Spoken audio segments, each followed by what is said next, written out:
Hello and welcome to the Woodrow Wilson International Center for Scholars in Washington, D.C. I'm John Molesky, host of Dialogue. We're here on the set of Dialogue, where I'm joined by my guest, Aaron Miller. Aaron, in addition to being a scholar here, is one of the preeminent experts on the Middle East, and he has decades of experience in the region and has just returned from 3 weeks there. Aaron, in addition to asking you about your trip, I want to reference this article that has gotten wide distribution from Foreign Policy magazine, The False Religion of Middle East Peace. It suggests you're a pessimist. Yeah, I mean, I think it suggests that this process has an extraordinarily complex number of challenges, and that we have to avoid going for broke. And I'll choose my words very carefully here. The odds of a conflict-ending solution on the core issues, Jerusalem, border security, and refugees, that basically leads to a finality of claims, the chances of that happening anytime soon are slim to none. So if you accept that as a point of departure, I'm not sure the administration does, but if you accept it as a point of departure, then you need to work and walk back to try to figure out what to do, because we simply can't disengage or abandon, and my article isn't an RX to do that.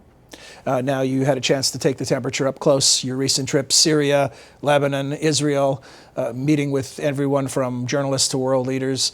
Tell us a bit about that trip. Well, I think we were in Beirut and Damascus, Jerusalem, Ramallah. We did meet with most anyone who was in a position of responsibility, certainly in Lebanon and Israel and the West Bank.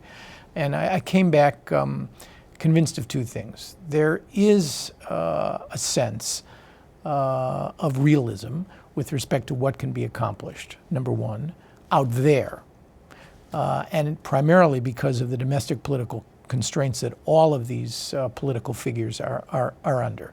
And I think if I was heartened by anything, it was a sense that the Israelis and the Palestinians understand the risks of failing. And that, in essence, is my hidden agenda here. It's not to urge, and the article has been hijacked by numerous individuals who see it as one big "I told you so." Yeah. But I wrote it as an "I told you so" in the sense that we have to be very wary of going for broke, as we did at July of 2000 at the Camp David Summit, because the Israeli-Palestinian relationship has not yet recovered from, not our failure, we had the best of intentions, but the consequences of the loss of hope and expectations that could no longer be managed created a downward slide that broke trust, confidence, and led to an enormous amount of confrontation, violence. When you made that point earlier, and you talked about the expectations it creates, so you're traveling to the mountaintop, and then if it crashes and burns, it takes a long time to recover. That was one of the arguments for why we had to pass health care reform now, because it would sit for another decade if it didn't occur. Yeah, it's true, but opportunities in which the odds that you can actually, within your own political system, succeed are one thing. To try to wander into a region of the world where politics is existential, where leaders like Rabin and Sadat have been murdered as a consequence of their decisions, that's another matter. The politics as existential. Talk about that. Expand on that a bit from an American perspective. Is there anything Americans can relate to that would put them into that mindset? Well, we lost a president in 1963, but the reality is that in the Middle East, assassinations are geared to decisions that are actually made with respect to matters of peace and war. So it's the correlation of causality is much more direct, and it weighs on the minds of leaders. At Camp David, I heard Arafat say at least 3 times, "You won't walk behind my coffin. You won't attend my funeral." And I wonder what Barack was thinking, having sat in the same cabin that Sadat and Begin negotiated, thinking about Rabin's sacrifice.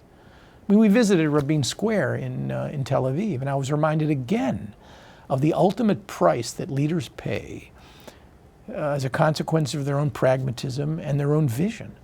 So it's one thing for an American president to espouse a peace plan.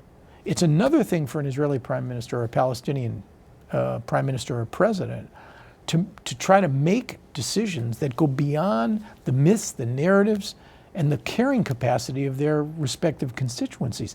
And this is the real problem. It requires a certain degree of discipline and humility on our side to understand what you can actually accomplish without failing. Aaron, thank you. And if you'd like to hear more from Aaron, and shame on you if you wouldn't, go to our website, www.wilsoncenter.org. Look on the right-hand side of the screen at the top. You'll see a tab for dialogue. If you click there, you can find an entire 30-minute interview. Thanks. Hope you'll check it out.